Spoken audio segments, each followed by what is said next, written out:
Day one of Summer League was exactly what you should have expected. It's next on Locked on Jazz. Bum bum bum bum bum bum bum bum bum bum bum bum bum bum bum.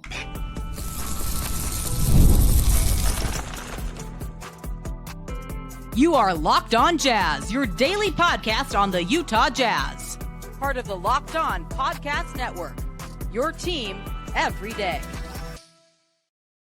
How are you? I'm David Locke, radio voice of the Utah Jazz, Jazz NBA insider. This is Locked on Jazz. It's your daily podcast on the Utah Jazz, giving you insight, expertise, geeky numbers, and hopefully making it way better to be a Jazz fan each and every day. Thank you so much for making Locked on Jazz your first listen of the day. We are free and available on all podcasting apps, as well as on YouTube. To the everydayers out there, you're the best. Appreciate you sticking with us throughout all the time on the program. The best. Fun to see a bunch of you out at the arena at Huntsman Center. Night one of Summer League was a good game. Super fun. VJ Edgecombe stole the show. Very Donovan Mitchell-esque. From a Jazz standpoint, we'll talk about it. It was exactly what you should have expected when it comes to Ace Bailey. When it comes to Walt Clayton, I honestly didn't leave with a lot of surprises in any way, shape, or form, more reconfirmations of everything I would have thought. We'll talk about it coming up. And Ricky Rubio opened up very emotionally about his time in the NBA and where he is mentally in his life right now. And I want to share that with all of you as well. Plus one geeky draft note, because that's what I do. Just to kind of remind everyone of what we're watching. But let's start with Ace Bailey, because that's where the headlines are. That's where the spotlights are. We're in it, like ESPN's leading with it. We've got our guy that everyone's going to watch, and frankly feels like people are rooting for it to go wrong, not right, but maybe that's just my own personal Jazz bias. I thought he was exactly what I would have thought he was.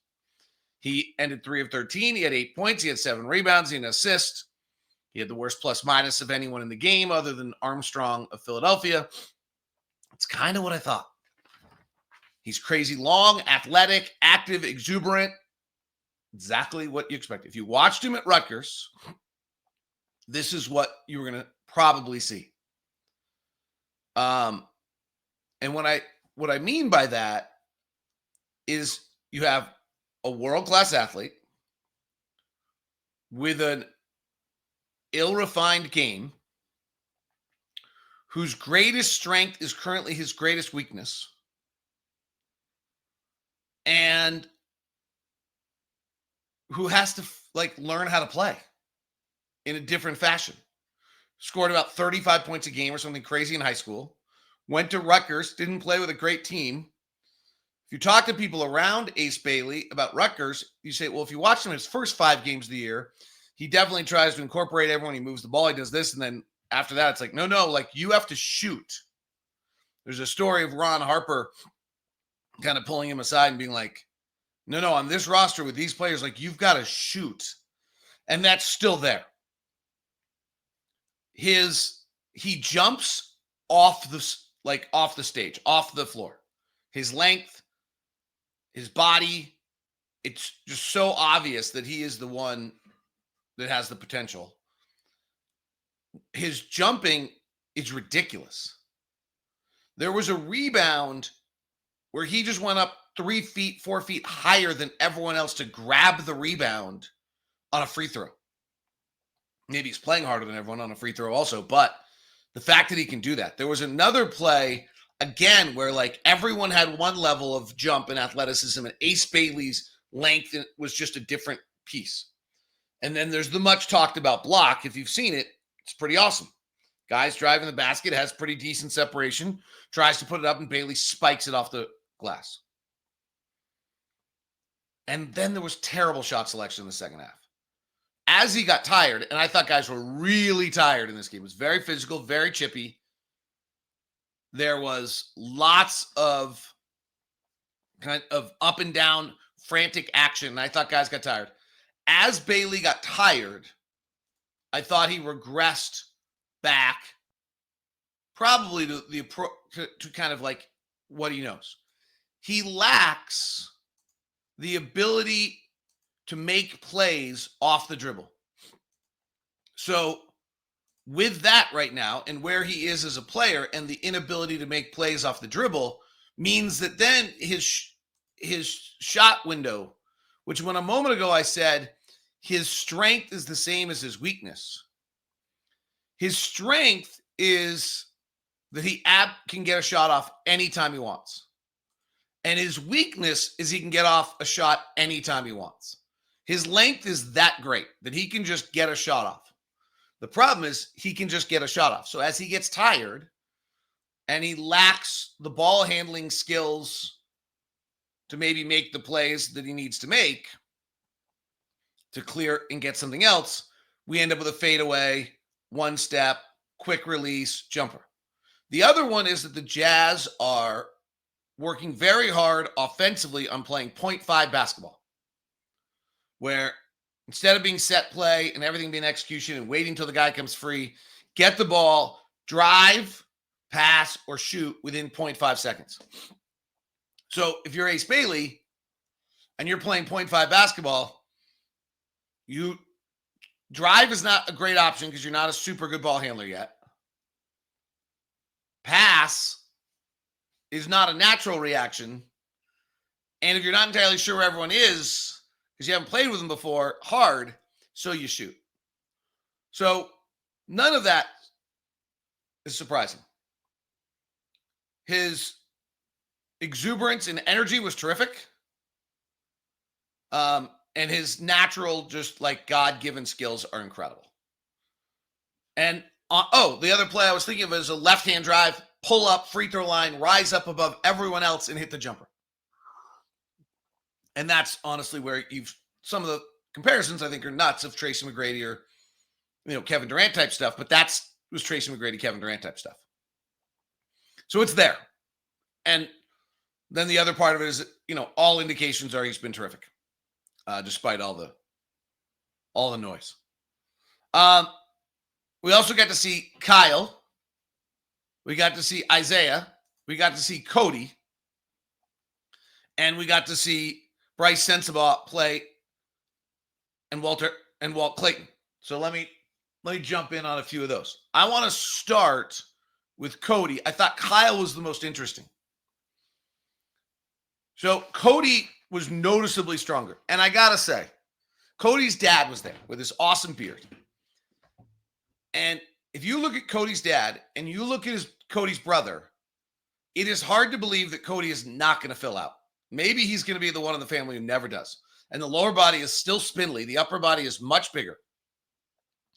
But he was far more aggressive, played off contact far more. Shot didn't look dramatically different. I think he finished 2 of 6 from 3, 5 of 12 overall. But 5 rebounds was dramatically different. 2 of them on the offensive end, a steal, a block. It was an activity level and a confidence in conducting himself on the floor that was different. There's a play where he goes to the basket and tries to dunk it. He certainly wasn't doing that before.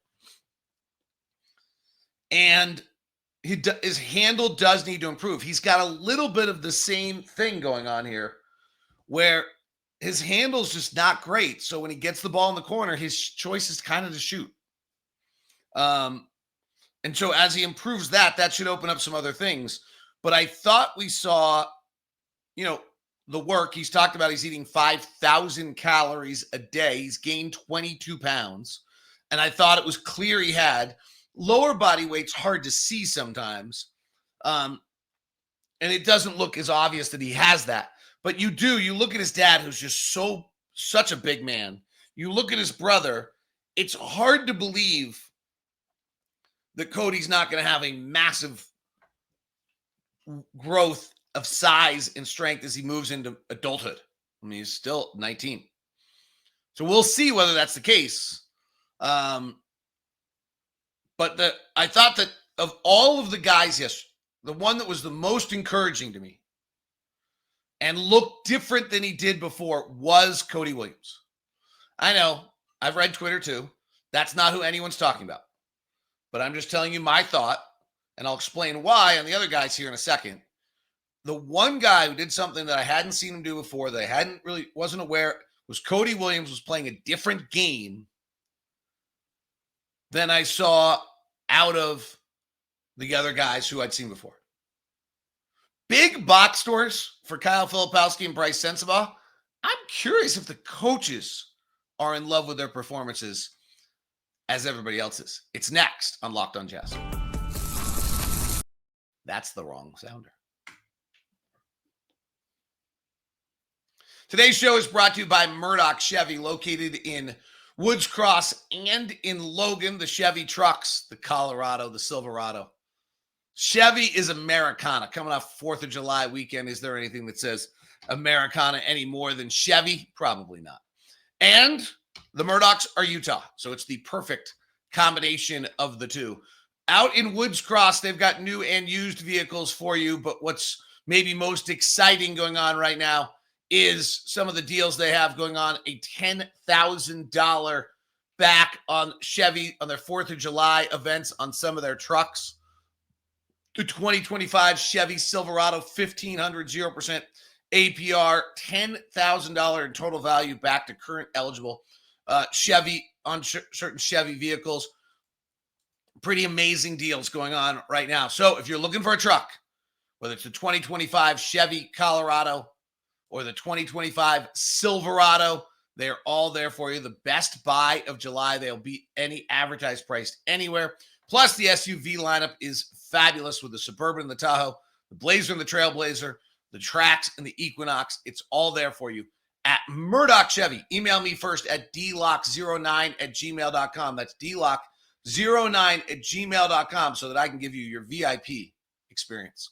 Today's show is also brought to you by FanDuel, the official sports book of Locked On. And with the summer into full swing, whether you're all into baseball under the lights, golf on the green, or WNBA on the hoops, or high-stakes soccer, not a good day for the U.S. yesterday, FanDuel is the best way to make every game even more exciting. You can also bet Wimbledon at the Tour de France, probably. You're already following the action. Make it a little more thrilling with FanDuel. You can get into the game while your friends are getting sunburned at the beach. It's FanDuel's track your favorite lineups, keep the app fresh, daily promotions, and it's easy to use with fast payouts. Make even regular season games feel like must-watch events. New to FanDuel, new customers can bet $5 and get $150 in bonus bets if your first bet wins. That's new customers. Bet $5 and get $150 in bonus bets if your first bet wins. Open the FanDuel app today.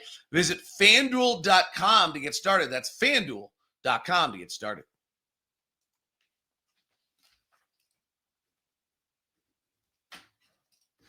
Thanks so much for making Locked On Jazz your first listen of the day. We are free and available on all podcasting apps, as well as YouTube. Great to have you aboard. Ricky Rubio, some super interesting comments, and we'll have that coming up for you. So Brice Sensabaugh had a very good shooting game. Had some people talking about, well, that's the last we're going to see of Brice Sensabaugh. That may be true. He's a third-year player. You often don't see him long.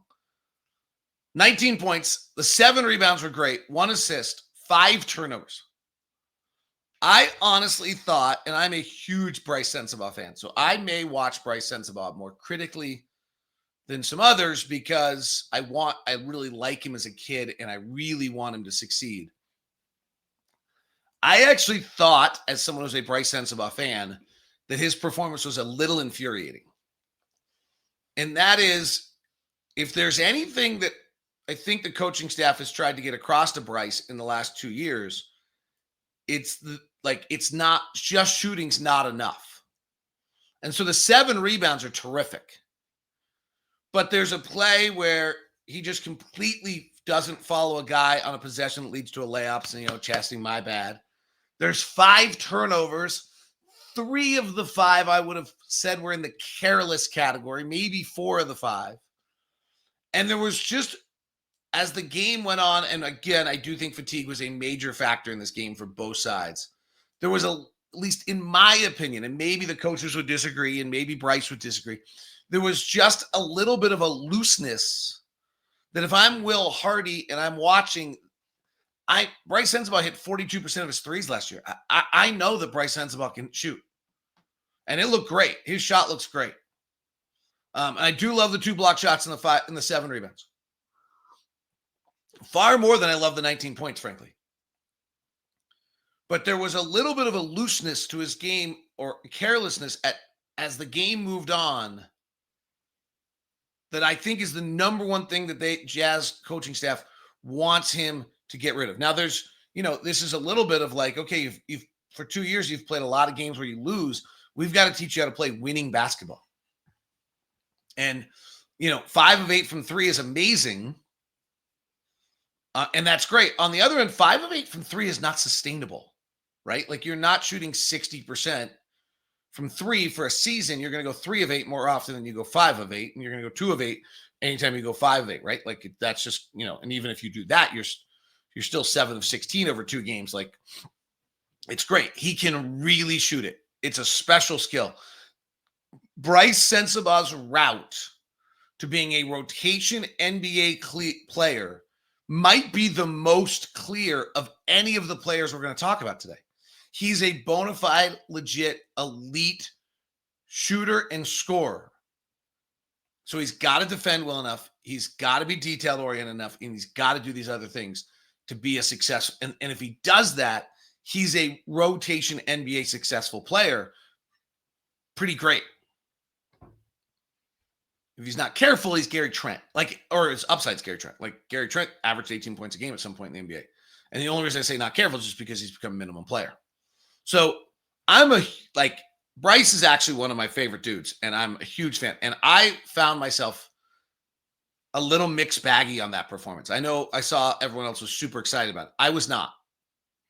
But I also, maybe because I'm such rooting for him so much, have a higher level of what I'm hoping for. And I want to see him physically engaged, dominating all aspects of that game. Kyle Filipowski's night was the most interesting of anyone.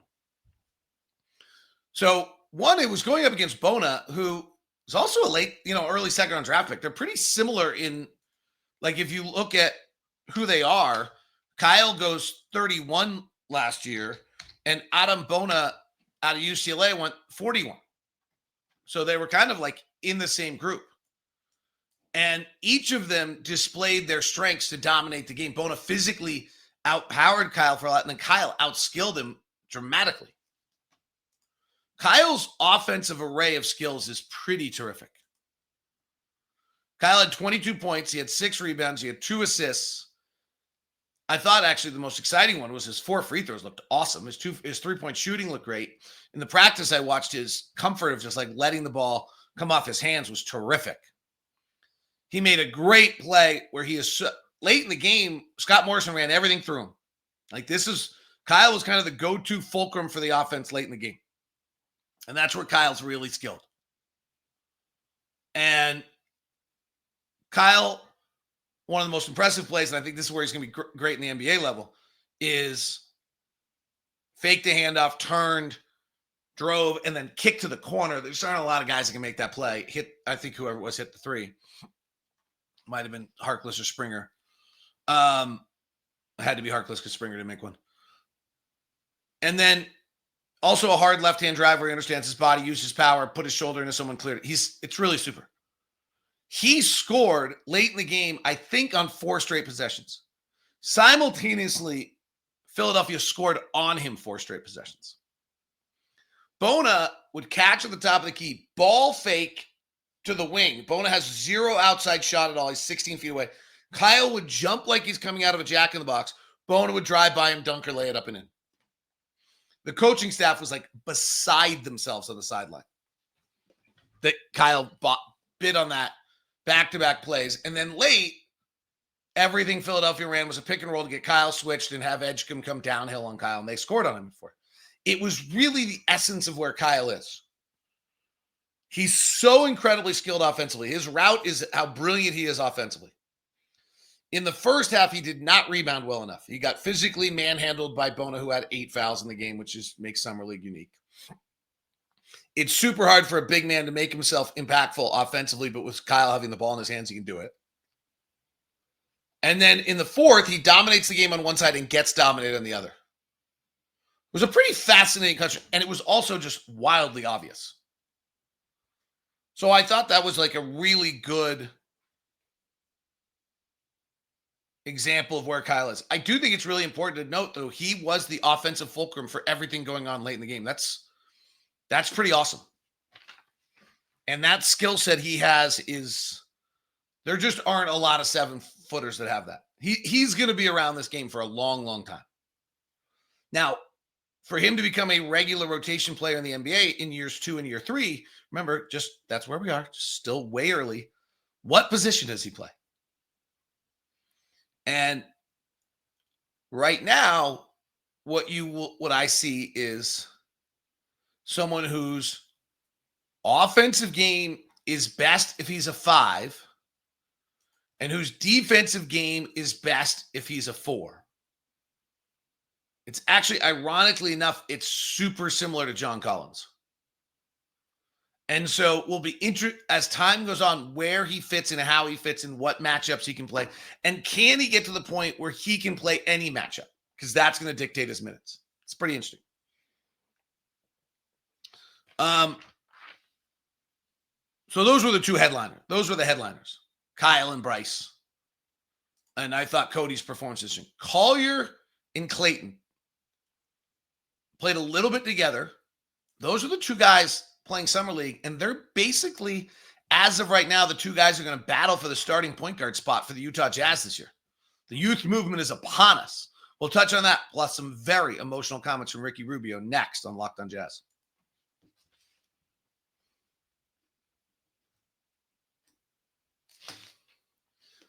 So Isaiah Collier and Walt Clayton Jr., he wants to be called Walt, are, as of the roster sits right now, the two guys battling for the starting shooting guard or point guard spot. I've generally moved Keontae to a shooting guard in my mind. That might not be right. Could have Keontae and Brice start. And Brice starts as a shooting guard. Clayton, we'll start there, was as much as exactly what I expected as Ace Bailey was. He plays in total control. He varies his pace. He subtly notched 6 assists without you noticing. He had control of the game a little bit. He is a very good shooter. He only went 3 of 8, went 2 of 6. Almost every 3 is an off-the-bounce 3. I cannot tell if that's because he doesn't have the footwork lined up for the catch and shoot to get it off in time, or if that's because he just, that's how he shoots it. His release is, I was talking to Jeff Hornacek, who pointed out to me his release is a little low, so maybe he sidestep dribbles to get that release off. I'm not sure. I want to watch that more, and I want to see what the impact of that is. Maybe that's just fine. Maybe that's just who he is. Maybe he adjusts. I think he's pretty skilled. I think he'll adjust. I thought his variation of his athletic pacing was pretty awesome. And I'm interested to watch him again tonight more closely. Isaiah Collier, I think this is a funky situation for him. Isaiah once was number 1 recruit in the country, used to break everyone down, had, you're kind of expecting him to have that massive G League game that he had where he goes nuts in the G League that kind of spurred him on last year. But I'm not sure that that's what the coaching staff wants out of him, or the Summer League wants him. I think they want him to conduct, be the veteran, play the game, and I'm not sure he's not a little bit lost inside of that. He went 1 of 7. He did have 5 assists, 5 rebounds. He was plus 10, which was the best plus minus of anyone on the floor, along with VJ Edgecombe. I'm not sure he's playing a game. I'm not sure the coaching staff is asking him to play a game that's a box score game. So the 1 of 7 is not awesome. And the 0 of 3 from 3 is not awesome, because we're going to keep an eye on his shooting, because that is obviously the wart that needs to get removed. A little compound W for him. But I'm guessing that the coaching staff really wants him to be the veteran, get him in their stuff, set the tone, more than be the guy that goes out to score 24, driving the basket and showing that strength. He threw 2 of the most exquisite passes. One was a bounce pass on a fast break to Filipowski, and the other was one where he came in and kicked it back out. It's awesome. Those plays are real. Like, that is a unique skill. I thought he actually, again, I had a little bit of a different feeling than a lot of people. I thought his game, the shooting thing is real. I kind of preferred his game in a little bit of the way he approached the night, the way he played. Again, I think it's a little funky. The instinct is that he should go score 25 and dominate. I'm guessing he's being asked to do the exact opposite. I'm going to look more into this. And I actually think his impact might be subtle and more than we think it is. The other one that was really interesting was how much they trusted Elijah Harkless. Harkless, who is kind of trying to have the Scottie Pippen camp that Scottie Pippen had a year ago, where he came out from Memphis, just defended so hard they ended up making the team and then ended up playing a lot. A few things were interesting on Harkless. One is they had him in the game to try to slow down VJ Edgecombe because nobody else could do it, and that was their guy late in the game to try it. The other one is they tried him at point guard for a minute, and he turned it over on back. I think lost control of it on back-to-back possessions. I mean, the question is, Harkless is incredible tenacity, plays wildly hard, awesome, but what position is he playing? And so I think that's a little bit of the question there. So those are my thoughts on Summer League. Excited to get back at it and watch them tonight. Hopefully you can come out and join us on that. I wanted to share, Ricky Rubio did 2 massive interviews. One's at marca.com, and then also some stuff got republished at Yahoo. And I'm going to read kind of straight from some of his quotes because it was pretty emotional. He said, "I didn't make friends, just teammates in the NBA. It's my nature, honestly. It's hard for me to open up and connect. I haven't known how to face conflict. I've seen lots of teammates with despotic attitudes, and I'm not able to say, you don't talk to a waiter like that. How am I going to say to a teammate, I just keep quiet and witness attitudes or behavior that aren't right? Often they don't even realize they're stuck in a character in their ego. In the locker room, you hear nonsense like, what kind of car do you drive? Are we really competing over who has a better car? That won't make me a better person." It's interesting to read this because I remember vividly in Sacramento, Ricky's the one leading everyone out. Like, Ricky's the one who takes everyone out to dinner and takes everyone, and he's the conduit. He says, "I was one in Minneapolis because it was the YouTube era, and I had to create a character even though I didn't want to. I never fell in love with the culture or traditions. For me, the impact the U.S. has both generally and in basketball, they've turned the NBA into a show, into a business. They've left behind the love of basketball. That's also happening in Europe. So what did I take from the U.S.? What I wouldn't do, not what I would do."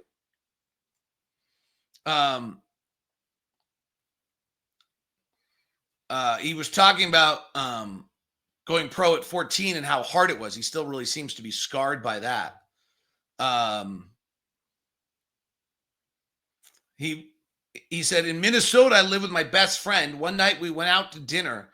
I didn't speak to him for over an hour because I was stewing over a loss. I regret that. Another time they called me after a loss and I laughed. And one of the coaches told me, don't ever laugh after a loss." He got very much into his mother's cancer diagnosis in 15, 16. And then he says, I thought this was super interesting. "I'd like to play basketball without being Ricky Rubio, but that's impossible. I want to play basketball, but I can't. I'm squeezing out everything I can to see if I still can. The answer is becoming clearer and clearer, and what we know is that we don't have all the answers. Not even I know." So really, Ricky, who has had some mental health issues and is sharing them here, he also said, he had some other comments. He said, he shared about suicidal thoughts. He said, "Just a very difficult thought. I don't want to magnify it, but one of the nights I was at the hotel, I said, I don't want to go on, not just with basketball, but with life. I have a family, I have a son, but I felt that way for a second. There were some moments when everything around me was just creating a burden, when I thought that my life had no sense." So really moving, emotional comments. He talked about having imposter syndrome. He said, "When I reflect on my career, I was never satisfied because it was never enough. I wasn't ecstatic when I would receive an award, I would say to myself that I'm fake and that I don't deserve this. I remember in my third or fourth year in the NBA that I was having a hard time and I was on a bad streak. And there was a journalist who was interviewing me and I opened up a little bit. I find it hard to sleep. I'm feeling bad, I had said. And in the game, in a free throw, a veteran player from a rival team tells me, I'm going to give you advice. Don't reveal any weak points to the press because they're going to come after you. We're all sharks here. And when we smell blood, we'll come and get you. Interesting to hear Ricky Rubio talk about his experience in the NBA, how he feels, etc. Pretty emotional stuff. One of the better guys everybody's ever dealt with. Ricky really liked him an incredible amount. I did.